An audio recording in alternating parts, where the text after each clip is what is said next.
Hey, do the relationships in your life need a boost? Or are you looking to maybe attract a totally different kind of people in your life because you continually have the repetitive same toxic people? Trust me, you're not going to want to miss this one. If you haven't listened to part one, I really invite you to stop this and go listen to part one and then come back here for part two because we are going to talk about relationships, how we can better them, how we can fix them, and how we can find better new ones. Do I have your attention yet? Scott and Nancy, take it away. Welcome. I'm so glad you're here. Oh, thank you for having us. We're so excited. So we are Scott and Nancy Kiesling. We are a life coaching couple that help support women to really get to the root cause of their failed relationships and begin to build a new belief system to have healthy, loving, amazing relationships that they've always dreamt of, and step out of the PTSD of the hurt child or the hurt young adult or the hurt adult, and really break that down and then tie the physiology in with the mindset. And we do that through our very own technique, which is called adventure therapy. And Scott, I did a little digging on you, and there's so much on you. So you were in the film business, and that obviously caught my attention. But allowing the physiology, the physical body, which holds all of our traumas, all of our experiences, good or bad, and being able to tie those two growth things together. Right. If we don't tie the physiology in, our physical body will continue to act out PTSD. Right. And so I turned mine truly into PTSD, right? And what is that? Tell everyone what that stands for. Growth. It's post-traumatic growth. And anybody can do it. We've helped hundreds, if not thousands of people in different sectors. And today we really work with women who encapsulate that, have that PTSD within their relationships, their failed relationships. Right after the explosion, I've been rehabbing for 2 years. Right, I was told I would never walk a straight line again. I was told I would never rock climb. I would never scuba dive. I would never. Right, it was the nevers. You will never. You will never be happy that you're alive. You will never. Lost hearing, lost balance. Have vertigo now. I could have easily gotten stuck in the idea of poor me, victim again.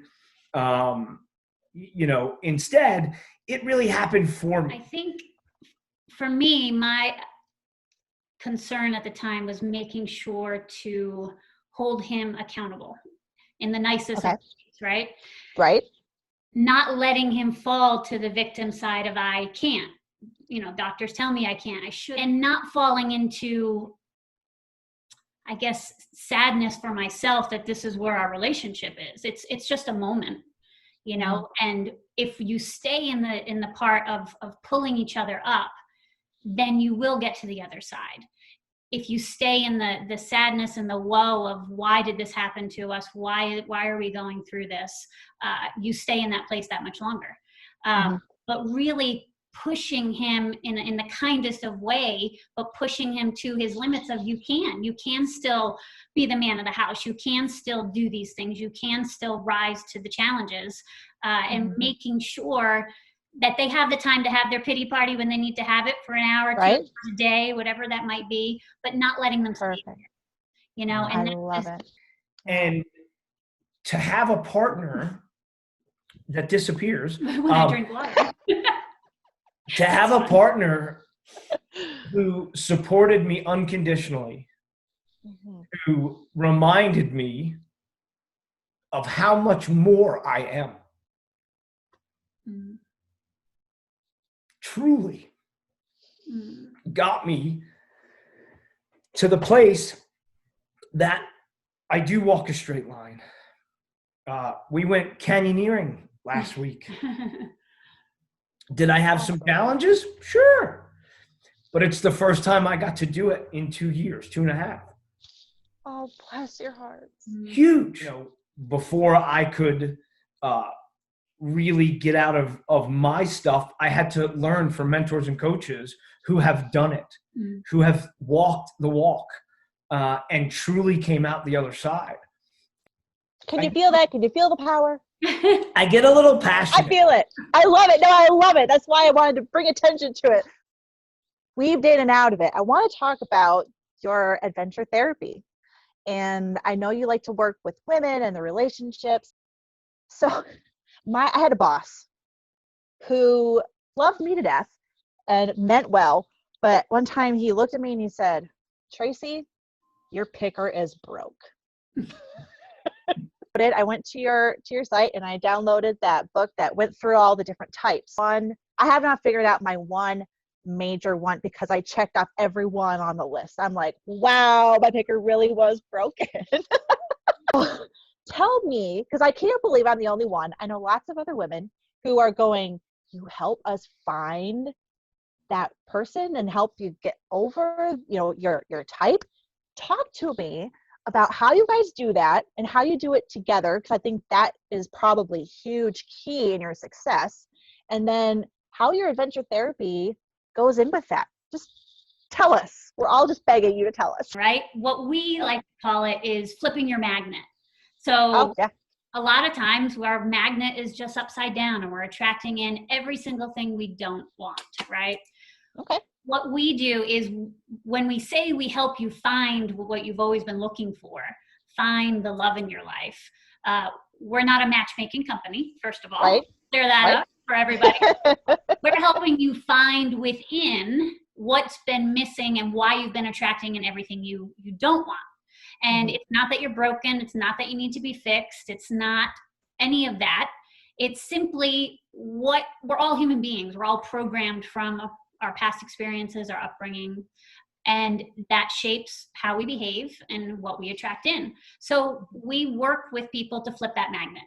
And I disappear again. We work with people to flip that magnet, and from there, they start attracting in everything they do want. They start raising their standards, creating boundaries to actually uphold those standards, because a lot of people have these great standards, but they don't have the boundaries in place to implement them. So it's a compilation of all of that, and it's really common, you aren't the only one, to check off every box. Because what happens is and I did the same thing before I did my work of trying to date every type of person, thinking, well, if I date this person, then they'll definitely not be the type to go out and be a player and attract in all the girls and all that. I'll date a dork that I judge as a dork. No, not you. I'll date someone who's the nerdy type. So we change our types because we're just trying to find someone who doesn't have the qualities that we always get. But lo and behold, we get the same exact pattern, the same exact outcome, which is what that PDF you're talking about helps you to understand. Is we always kind of end up in that same pattern, which allows us to look in the mirror and go, maybe it's not everyone else. Maybe I need to look into me and find out what behaviors of mine, what habits do I have that are being triggered in every single relationship to start attracting in the same result every time. Because all you can change is yourself. Yes. And those relations, I can just hear the women out there going, but this guy did this to me, and he was abusive, and he was this, and how is that my fault? Why do I need to look at myself in the mirror? I've been there. I've been there. So I could hear them, but you can't change them. You can't change anyone else but yourself. So that's the only way you're going to change the outcome, is by changing you. And by changing you, correct me if I'm wrong, but by changing you, you change everything else around you and how people react to you, who you're surrounded with. It just changes everything. And it's really the only thing we have control over is ourselves. Any relationship, whether it's husband and wife, worker and coworker, worker and boss, right? It all comes back to the same thing. And that is how we interpret those relationships, through our own filters, through the way that we distort and delete it, as we see it from our perspective, from our belief system, that was built from 0 to 11, and we don't even know that we run on that belief system. They're so unconscious, subconscious, if you want to use that word. Right. I like unconscious. It's like being on autopilot. Those beliefs run the way that we live our lives. And most of them, 99.9% of those beliefs, are so buried and so hidden that we don't understand how they create the pattern that we live in. But that pattern exists, right? And like Nancy said, if everybody I come across is a jerk, what's the common denominator? I might be the jerk, right? And really, you know, I like to use a saying, we see what we be, right? We see what we be. So if you're seeing unavailable in a man-child, where are you unavailable? Right? If you see a non-communicative partner, where are you not communicating? If you have a partner that's not vulnerable, where are you not being vulnerable? It will change the relationship dynamic in a moment. It does not, you know, everybody says, oh, I've been working on my relationship. You can fix your relationship in one moment, any relationship. And that's with choice. And we have choice moments all the time, every moment. If we're making those choices from that unconscious place, from our beliefs that are not ours, they're our parents, our caregivers, our siblings, our teachers, our neighbors, our garbage men, right? We've got beliefs from everybody, generally except ourselves. When we can build that belief system for ourselves, it flips that magnet like Nancy's talking about. And all of a sudden, we're attracting in exactly what we truly desire, what we truly want in that relationship. When we work with couples, we have what's called marriage maintenance.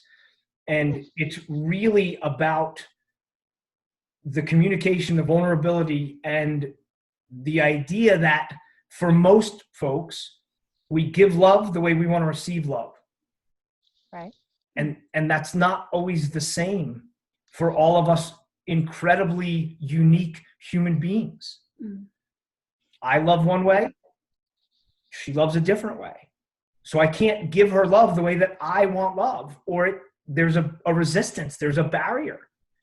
She won't hear it. Yeah.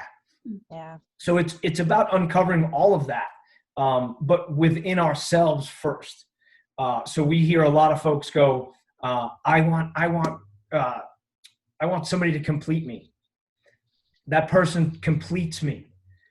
How about be complete, and then you can find someone to compliment that, you know, that other person.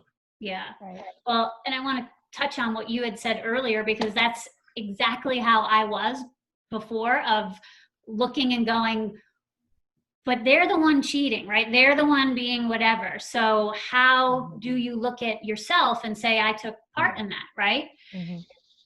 And it's a very hard concept at first to wrap your brain around.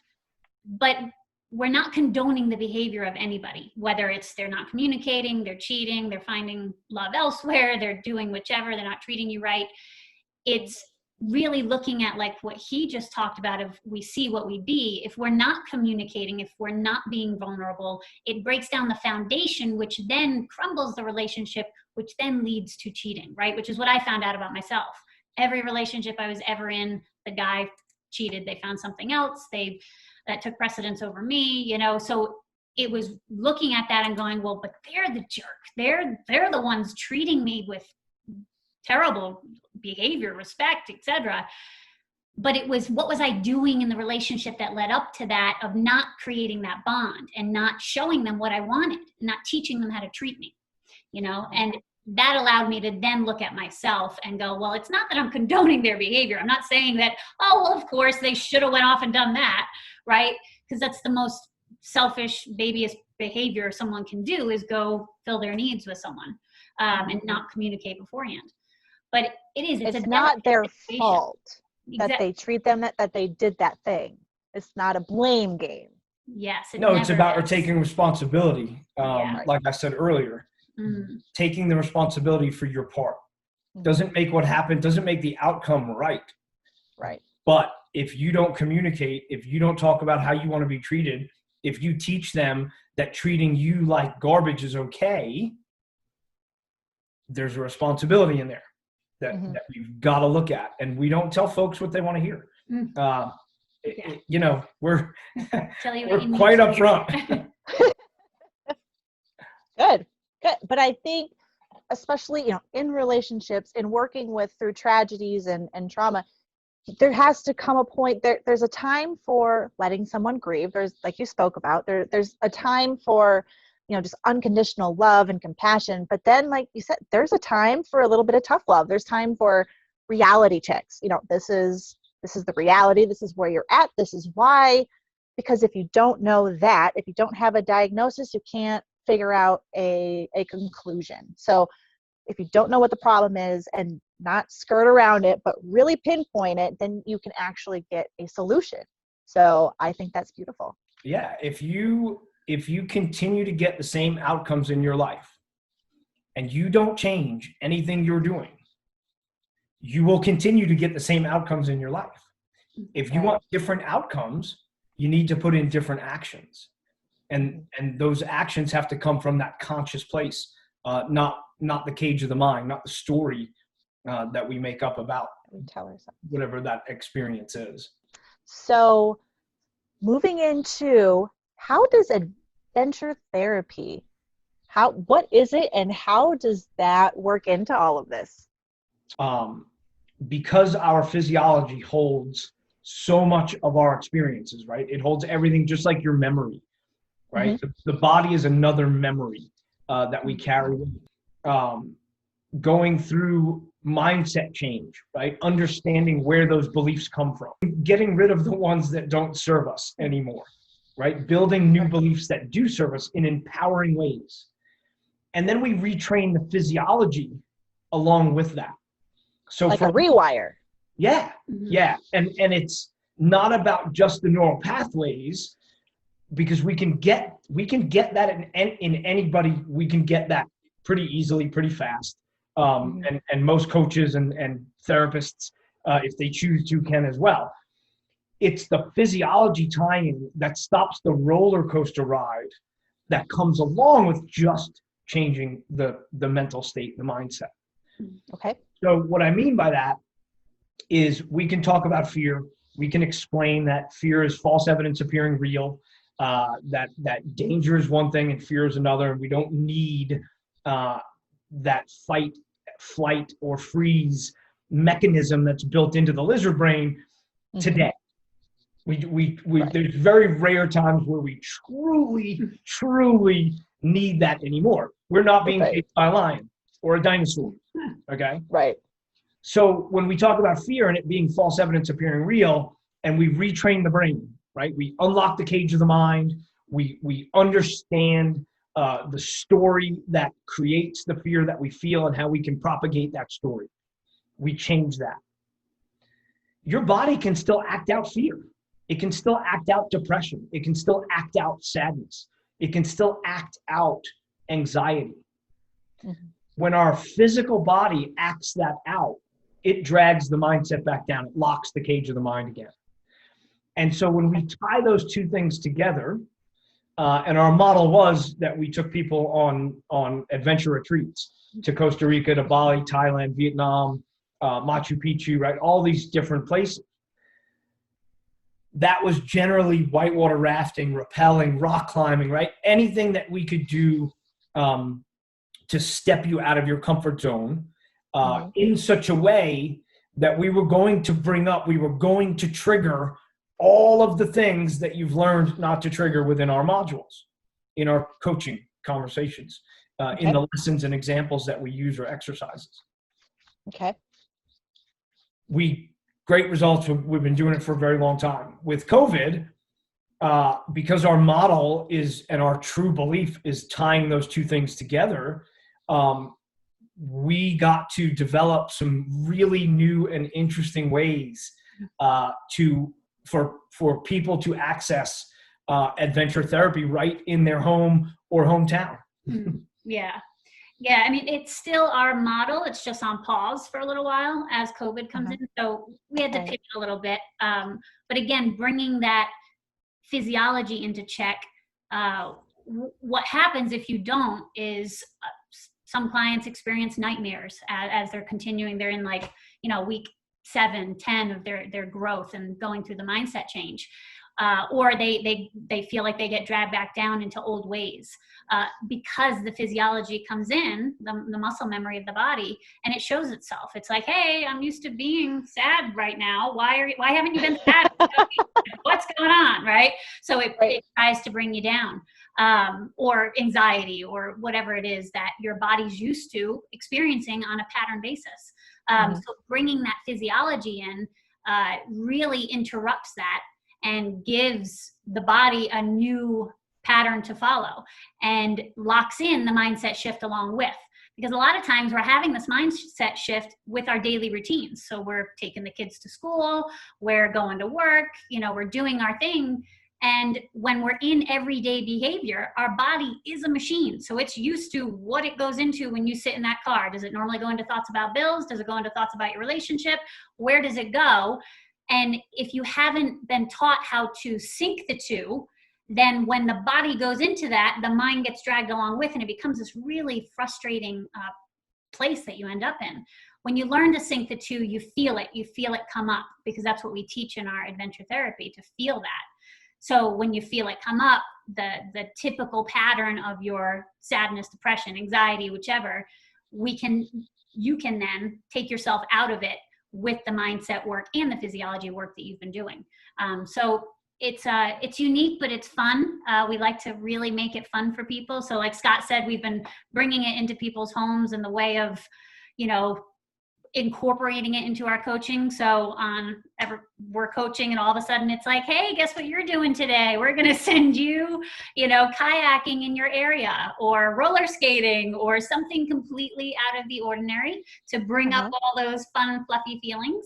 And people have a lot of fun with it. They have a day date with themselves, and they get to experience that, and we coach them through it. And it's been a lot of fun to be able to work and get creative to switch it up. So the retreat, I'm assuming, would be a group thing. Yes. Yeah, our retreats we keep them very exclusive, if you will. Yeah. 8 to 10 was generally the most that we took on these retreats. We want to give as much attention to each client as we can in those things. With COVID, it's been individual couples, individual people, folks that are trapped right now. And so it's been a great growing experience for us, for our clients. And like Nancy said, our model will always be retreats and adventures. And as things open up, we will travel back to Costa Rica. We will travel back to Bali. We will do we do places in the United States as well. And it'll stay both choice really of the client, of do they want to dive in with the group, or do they want to be one-on-one? Sometimes it's to each his own of what they're looking for. So in the movie industry, we work really hard for maybe a year on a project, right? 6 months to a year. And then I would take time off, and I would go travel, and I would go play, right? I think this life is about play. I'm a big kid. And so I opened a rock climbing gym, and I found that the things that I spoke about and how I spoke about it really helped people. And through my coaches and my mentors, I learned a lot. And again, in the film industry, the amount that I've learned about human behavior is I could write books on it. I'm sure. And noticing the solid change that people had really is what sparked the idea for it.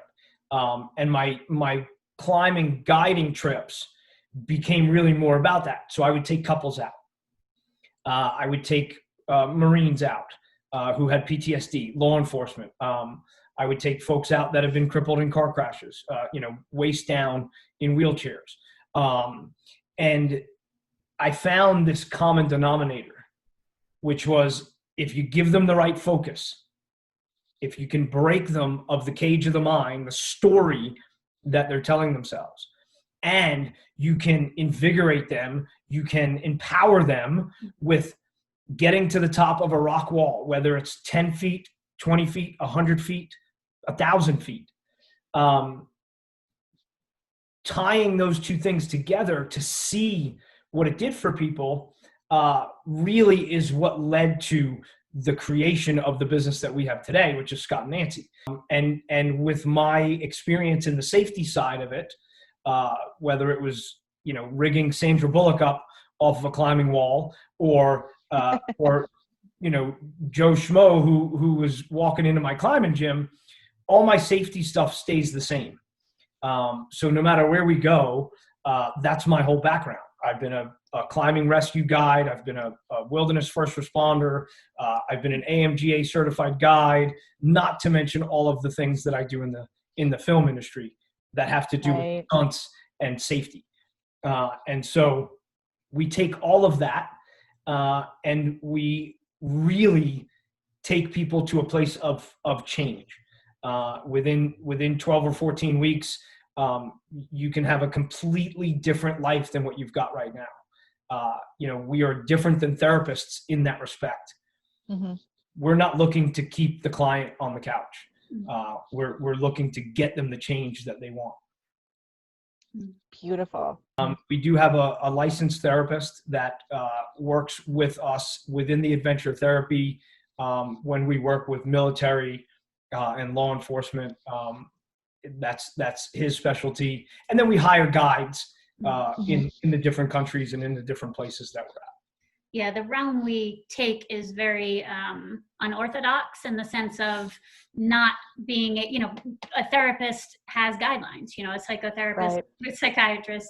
We prefer the way we do it so we can have structure and we can dive in very differently and fast to get the results that we're looking to have. So some certifications limit that. So it's nice to be able to have our duo experience, our life experience, which is very different from each other's, and also to bring that feminine and masculine into the picture for the client. I love it. You guys are awesome. You guys are just awesome. I could not wait. That's probably why I was fumbling around and dropping my phone, because I was just so excited. But I thank you guys so much for being here. So if someone is wanting to work with you guys, learn a little bit more about what you do, I am going to be putting your bio in the show notes. So all of your links and your social media, all of that will be there, your intro. It's going to be for everyone there. But how else would you say, what's the best way to get you guys on their team? Honestly, if you just Google Scott and Nancy Kiesling, everything that you need to find for contacting us would be the easiest way. The links we provided you, of course, take you to our website, which have free resources there for people to take advantage of. We do every other week, we host a ladies empowerment virtual meetup that's wonderful for women to just come talk about all things relationship, right? Get everything off your chest, what's going on, get some, free coaching and advice, and listen to others so you can realize you're not alone in what you have going on. But all of that is on our website. So any of that stuff you can find by going there, but Scott and Nancy Kiesling is the easiest way and fastest way to just see what pops up and start going from there. We have online courses that folks go through, and then we have coaching calls over those topics. What that does is it really allows us to relate what they're learning to their personal experiences. So it may be a module on limiting beliefs. Limiting beliefs is a very broad dynamic, if you will. Language is a very broad dynamic, but you'll learn things about it. And then when we are interacting, we're going to call you out on those limiting beliefs and that language that you use and show you how it pertains in your life. So now you've got the knowledge, and then we give you the skill by interacting with that. And then we have, again, our adventure therapy, which goes along with that. Right now, we've got a course called Renew You that really was a great seller, if you will. And it's a group coaching series, and it's called Renew You. It's 90 days. And I had a dream. We were on an adventure last week. We were in Zion National Park, and I love Zion. I had a dream that we should give it away for free. And so we started that this week. And so we're going to give all the resources for free, the coaching part for free, and just get folks into a place where they feel empowered in these times. It's hard on everybody. And again, it if you want to call it the universe, God, source, it came to me, and we truly follow that path. The one beauty about that I'll touch on about the masculine feminine is you're going to get a very honest answer from a man. I have no agenda, right? I have no agenda except for you to see the light. And you know, in that darkness, we can help you to find your flashlight. We can help to light the way until your batteries are recharged to where your flashlight is working 100%. And so we really implore people to take those resources that we give and utilize them. It'll get you to know us. It's not about the sales calls. It's not about it's just not. It's about helping people. Taking an action to have something different. And so you have to try something different. If, you know, insanity is doing the same thing over and over and expecting a different result. So I love that's exactly what is beautiful about it is you're changing things up. You're doing it different. You're coming at it from a different angle. You have different solutions and you're seeing results. Yeah. And it's really about that solution mindset. It is, you won't find what we do. You know, most relationship coaches are a single person. Right. A lot of them aren't even married. And they want to tell folks how to build a healthy and strong relationship, a conscious relationship. Right. You know, that's a big part of I think what makes us unique. Yeah, it really is. But it's doing that different, like you said, because most of us sit in that place for a long time feeling like we're doing something different, but all we're changing is the outer, like we were talking about before, changing the type of people you date, changing the courses you take, and it comes down to really sitting there and going, I'm going to do something very different that I've never done before, and really step outside that comfort zone and see what happens. But it takes that to have something different happen in your life. How do you focus on balancing? So you focus on others and you're focusing on helping others and their solutions, but you kind of need to make sure that you're filling your own cup and that you're taking balance in your own lives. Can you speak a little bit how you do that, how you're able to have that balance? Yeah, always. I think the biggest part is like I mentioned with the flashlight. You know, you don't let this run out. Right. We plug it in and we charge it. And we do the same thing for ourselves and each other. Self-love, self-care is one of the most important parts of recharging our batteries. And to be 100% for clients, to be 100% for the folks that we want to help out there to stop their suffering is to be 100%. And so again, we do adventure therapy for ourselves all the time. Yeah, we really do. Balance is the exact word, you know, and really being fine-tuned to yourself to realize when you're falling out of balance. You know, we're human. We're going to have our old stuff trigger up and come up, those old patterns of following that old way. But what we teach is what we've learned for ourselves, and learning to notice when those old patterns come up that try to keep you in that old way of just giving to everyone nonstop all the time. You know, if you're a pleaser, that's what you do, just going to fix everything. But feeling it in the very beginning moment of I'm starting to feel depleted, and making sure you have that time for yourself. And when it becomes a daily habit for yourself, when it depletes, when you don't have it because life gets busy or something, you notice it immediately. All of a sudden you don't like it. You don't like the feeling. And that's the touch-in place. That's where you touch base. If you don't like something, if you don't like how you're feeling, that's the first alarm bell to go, what's wrong? What's going on? What can I change here? So really tending to that balance within yourself is the only way you're going to be everything for everyone else that you want to be and help them out. Because we all want to do that for everyone in our lives, our family, our parents, our kids.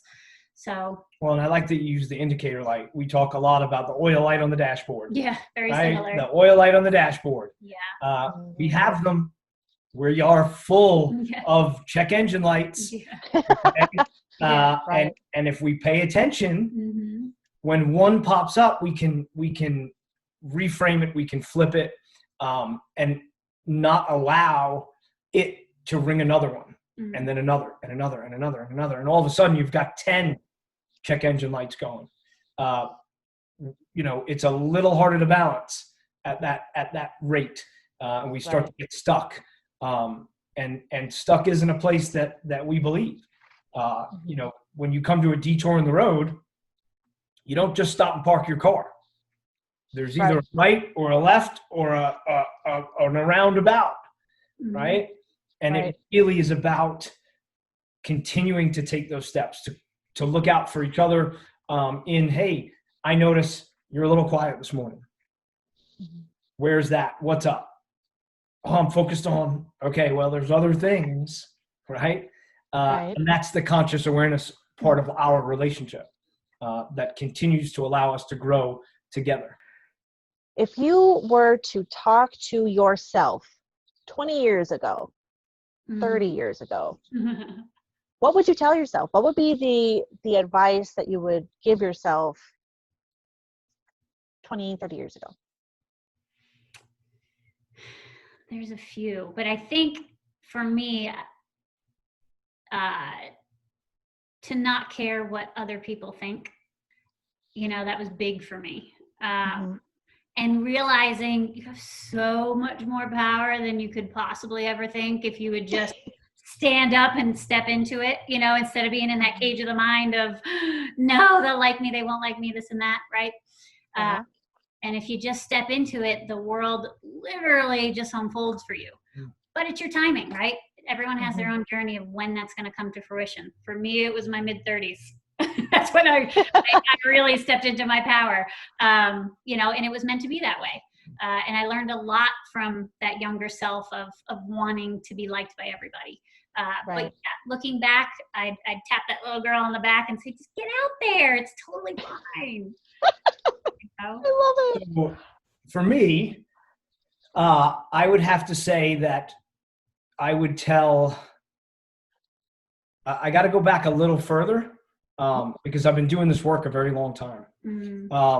But I would tell little Scott that it's going to be okay, and that I am enough, and I am pure love, and that what I'm experiencing is going to help thousands of people.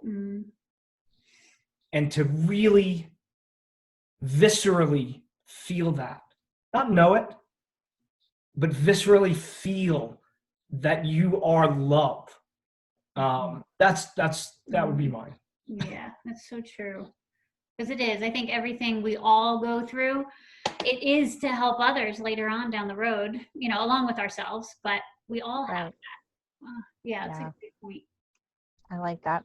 I have said for a while, the reason I got into this was a lot of that, because at first I was in that victim stage that you talked about, well, woe is me, this happened to me, and this person did this, and all of these things happened. And I'll be honest, and my vulnerability, I would look up into the heavens and ask, Heavenly Father or the universe or source or whoever, mine's God, why did you let all this happen to me? It was why me? Why did you make me go? Like, I try to be a good person. I'm trying to be obedient. I'm trying to do ABC.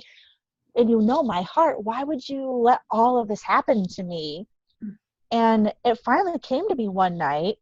It was, you had to go through all of those scenarios and situations so you could help others because you've been there.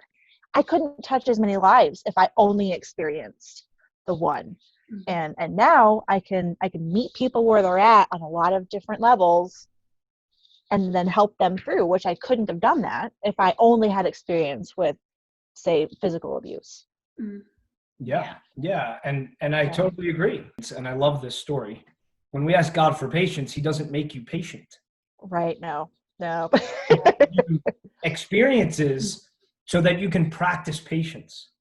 Right. We can practice becoming strong. We can practice the growth through our PTSD, through what we know. And I think that's the important part. My whole life has not been horrible.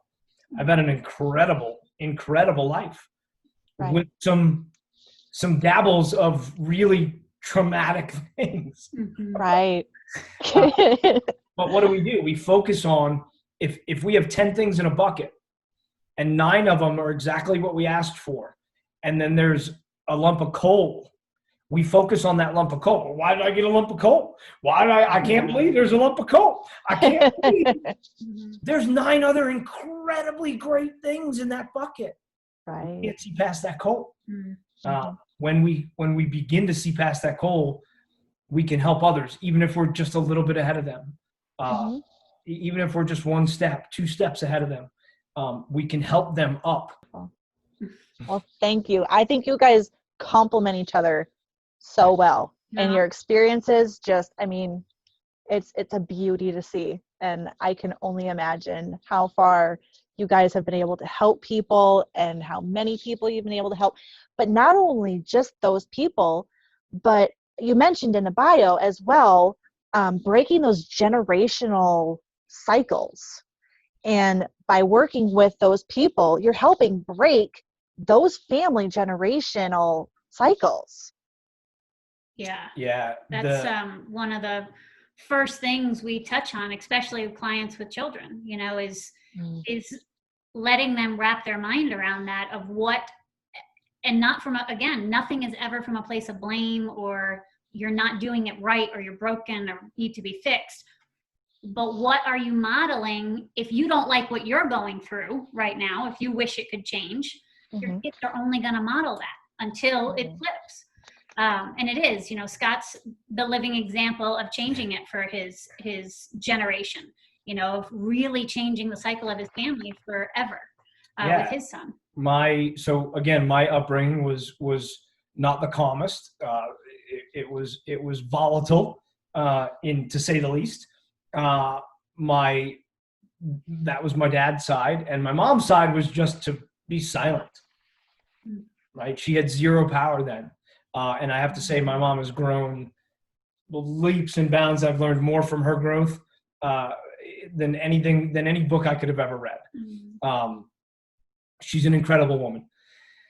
The pattern that I fell into in my relationships was exactly what was modeled to me as love, right? And I swore I would never be abusive in the hands-on physical sense, right? I will never. But I was mentally abusive. I was emotionally abusive. And breaking that cycle for my son, who's now 22 years old, is the most incredible thing I've ever done in my life. Instead of, we hear a lot of folks say, something comes out of your mouth and it's like, my dad used to say that. I'm just like my dad. Yeah. Right? I really changed all of that. I changed all the belief. I changed all the language. I changed all of it, and swore that I wouldn't parent that way.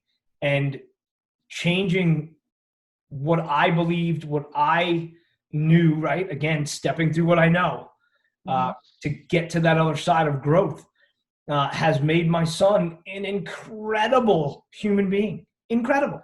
And it will be changed for as long as my last name is around, right? For generations, it will change what the dynamic of this family has been. Thank you guys so much. Thank you, Tracy. Have a great day. Have a good day. You too. Problem.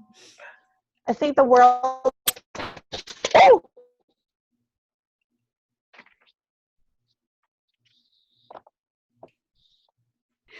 Guys, I apologize. I think think we just have such high energy vibration that it's just rocking the world. It is rocking it. Rocking something. Holy cow. We'll creep up and creep up and creep up. And sometimes not creep up, right? Sometimes power Come with a in, vengeance. right? And to have a partner that disappears. When I drink water. To have a partner who